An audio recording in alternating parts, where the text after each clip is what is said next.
12:01.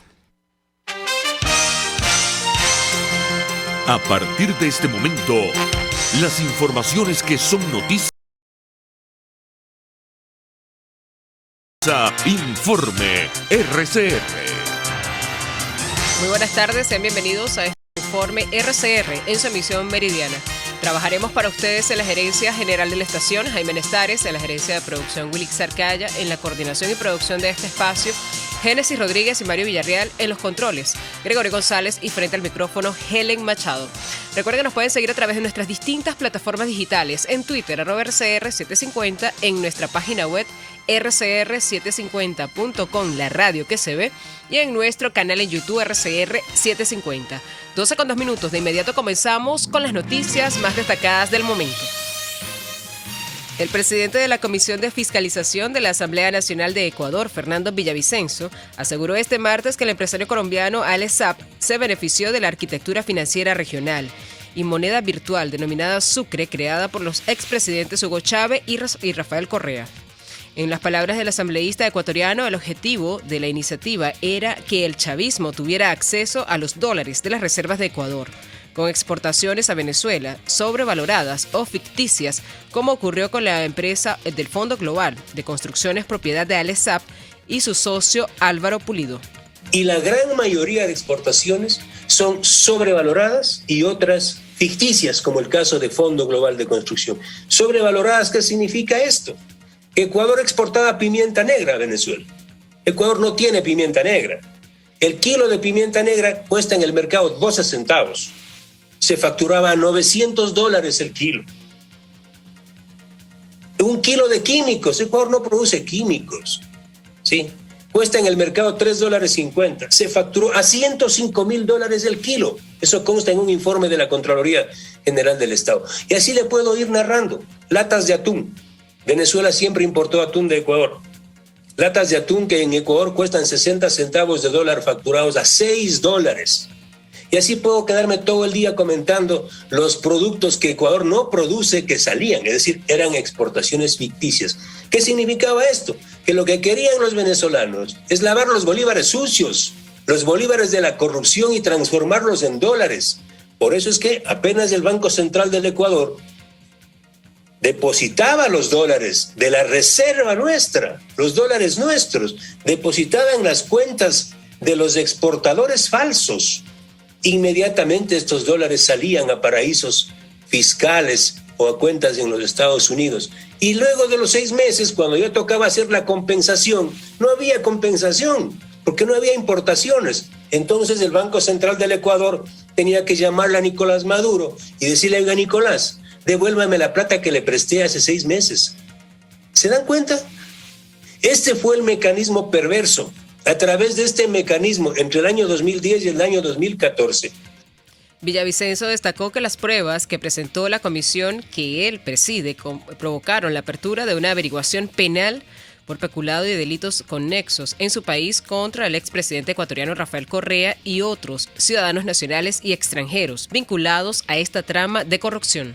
El paso fue remitir, reitero, a la presidenta de la legislatura y luego a la fiscal general del Estado ecuatoriano, Diana Salazar, quien de forma casi inmediata, tras revisar el expediente, el amplísimo expediente, abrió una acción penal por el delito de peculado y delitos conexos en contra de Rafael Correa Delgado y decenas de ciudadanos nacionales y extranjeros que forman parte de esta trama. Es decir, ya no es un tema que se haya quedado exclusivamente en el plano legislativo, en el plano de las recomendaciones políticas, sino que adquirió un cuerpo y una fuerza legal en una investigación preprocesal penal que está liderada por la fiscal general del Estado. Y lo que hemos hecho, y ahí viene el dolor de cabeza para las fuerzas que están en el ojo de la tormenta, es personalmente atender una invitación del gobierno colombiano y visitar de forma presencial al gobierno de Iván Duque, al Senado colombiano y también a la Fiscalía y entregar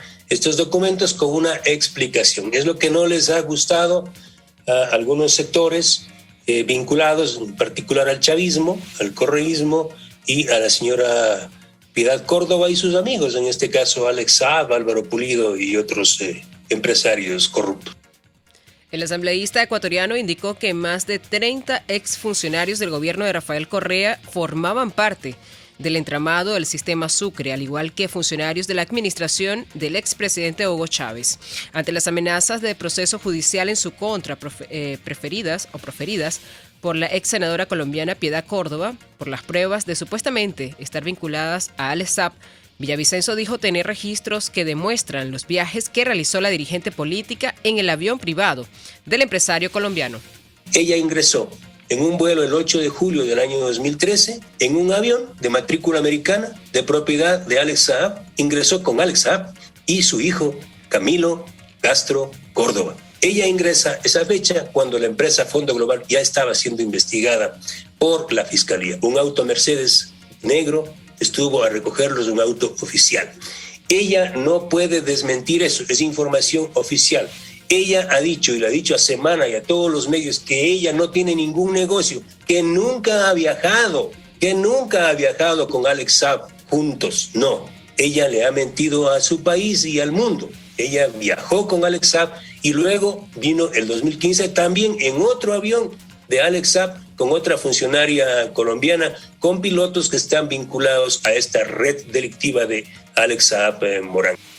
En otras noticias, el ex gobernador del estado Táchira e integrante del movimiento venezolano por el revocatorio Mover, César Pérez Vivas, saludó la aprobación del CNE de la solicitud para iniciar el proceso para la posible activación de un referéndum con el objetivo de destituir de su cargo a Nicolás Maduro. Comienza un proceso que nosotros aspiramos que esté ajustado a la Constitución, se nos den todas las garantías que establece la Carta Fundamental de la República y que además se inserte en el espíritu de este documento firmado en México por el gobierno y la oposición, expresó el dirigente político y además admitió la desconfianza que existe entre los ciudadanos en torno al proceso, tomando en cuenta que las experiencias de experiencias anteriores. Respecto de la voluntad de los venezolanos para una solución política, creo que todas las encuestas, y no que creo, sino que he leído, he estudiado todas las investigaciones de opinión pública en las que se puede apreciar de manera muy clara la voluntad de los venezolanos de conseguir una solución pacífica y electoral a esta crisis. Hay planteamientos, hay venezolanos que con toda razón desconfían del poder electoral porque son demasiados los abusos, demasiados los atropellos que hemos sufrido y por supuesto dice un dicho popular que el picado de culebra los lagartijos lo asustan. Entonces es natural que todos los venezolanos desconfíen, que los venezolanos no tengan confianza, pero nosotros no tenemos otra opción que luchar en el campo electoral, porque primero no queremos derramar la sangre de nuestro pueblo en una confrontación absurda. Hay gente que desde sus cómodas posiciones llaman a una guerra, pero no ponen a sus hijos aquí ni siquiera a una manifestación, mucho menos los van a convertir en soldados para venir a matarse en las calles de Venezuela. En otras informaciones, el ministro de Comunicación del régimen, Freddy Ñáñez, reportó la noche de este lunes que el país registró 1.618 nuevos contagios y 3 fallecidos de coronavirus en las últimas 24 horas en el país. Caracas presentó el mayor número de casos en sus 22 parroquias, incluyendo Sucre con 90, El Recreo con 81, El Valle con 66, Altagracia con 44, 23 de enero con 22, entre otros. Con los nuevos datos, el país llegó a 456.641 casos confirmados y el número de víctimas mortales se ubicó en 5.383. En otras noticias, durante la tarde de este lunes fue restablecido el paso por la Troncal 10 en el sur del estado Bolívar, luego de que una protesta que durante 5 días realizaron comunidades indígenas que habitan entre el kilómetro 72 y el kilómetro 86 en el municipio Sifontes tras la arremetida de un grupo armado que dejó a 3 indígenas heridos. El conflicto se debió a la decisión de las comunidades indígenas Sororopán, Inagua, San Miguel, Araima, Tepuy y Obroisrimat de ocupar un galpón abandonado ubicado en tierras de la comunidad indígena Santa Lucía de Inagua, específicamente en una zona conocida como Tierra Blanca, a 2 kilómetros del kilómetro 88 y Las Claritas. Según la prensa local, el grupo armado que controla las localidades mineras intentó ocuparlo antes por su ubicación estratégica en la Troncal 10 y en la vía de acceso a un yacimiento minero, lo que generó un enfrentamiento de portales informativos que ese enfrentamiento, los portales informativos reseñaron la fila de gandolas que se formó en la vía producto de la protesta en las comunidades indígenas. Y en materia internacional, la ministra de Exteriores alemana Annalena Baerbock reconoció que no hay alternativa en las relaciones estables con Rusia, aunque admitió que hay varios temas que tensan sobre los lazos en medio de tensiones en torno a Ucrania durante su visita a Moscú. Con mi viaje quisiera subrayar que son muy importantes las relaciones del gobierno o del nuevo gobierno con Rusia, y para mí personalmente no hay alternativa a una relación estable entre Moscú y Berlín, señaló la nueva jefa de la diplomacia alemana al inicio de su primer encuentro con su homólogo ruso Sergei Lavrov este martes. Haremos todo lo posible para garantizar la seguridad de Ucrania. Haremos todo lo posible para garantizar la seguridad de Europa, ha dicho la ministra alemana de Exteriores desde Kiev. Mientras tanto, Rusia niega estar buscando un pretexto para invadir Ucrania. Para Sergei Lavrov, su responsable de Exteriores, se trata de un caso de desinformación total. No hay duda de que hoy Ucrania está bajo control externo de Estados Unidos, afirma. Una delegación de senadores estadounidenses se encuentra en Ucrania, donde se ha reunido con el presidente Volodymyr Zelensky para reafirmar el compromiso de Estados Unidos a su país. En otras informaciones, la incidencia por coronavirus sigue marcando máximos en Alemania, donde el ministro de Sanidad, Karl Lauterbach, y los ministros regionales se plantean limitar los test de PCR a personas con síntomas y grupos de riesgo ante la saturación de los laboratorios. La incidencia acumulada subió hasta los 553.2 nuevos contagios por cada 100.000 habitantes en 7 días, frente a 528.2 de ayer. 387.9 hace una semana y 306.4 hace un mes, según datos del Instituto Robert Koch de Virología actualizados en la madrugada de este martes. Las autoridades sanitarias notificaron además de 74.405 nuevas infecciones en 24 horas y 193 muertes por COVID-19, frente a 45.690 y 322 de hace una semana, mientras la cifra de casos activos está en unos 908 en total. Por su parte, el canciller alemán Olaf Scholz presentó el lunes a España como un modelo en cuanto a la vacunación contra el coronavirus. Además, aseguró que el objetivo de Alemania es seguir elevando la tasa de inmunizaciones. Con una alta tasa de vacunación es más fácil gestionar una pandemia, dijo Scholz, después de reunirse con el presidente del gobierno español, Pedro Sánchez. España es muy ejemplar, quiero decirlo explícitamente, en cuanto al número de ciudadanos vacunados. Eso es algo que hay que subrayar. Y con ello se ha conseguido un gran logro, del que pueden sentirse orgullosos los ciudadanos, pero también el gobierno de este país. Ambos mandatarios abarcaron temas como el manejo de la pandemia de coronavirus, la política energética comunitaria y la reforma de las reglas fiscales de la Unión Europea. Por su parte, la recién elegida presidenta del Parlamento Europeo, Roberta Metsola, advirtió este martes en su primer discurso ante el hemiciclo contra la falsa ilusión que no ofrece soluciones, el nacionalismo y de las narrativas antieuropeas, y además aseguró que Europa va de todo lo contrario.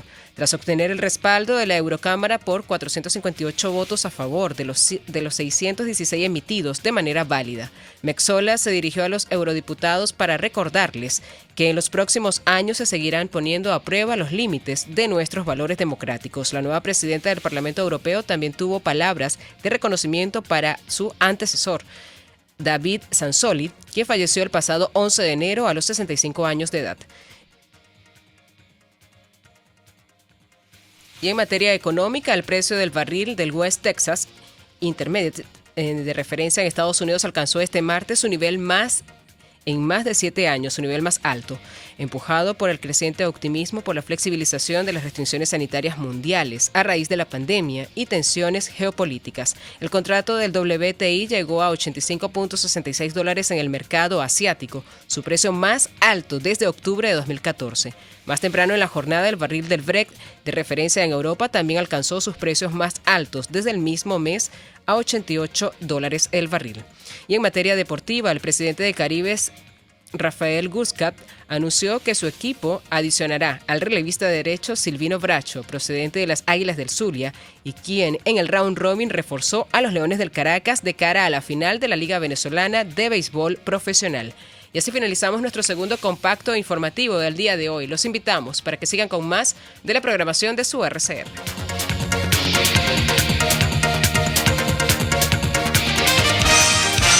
Hasta aquí este compacto noticioso. Manténgase en nuestra sintonía, porque estaremos informándole de la noticia al momento de producirse. RCR 750 AM.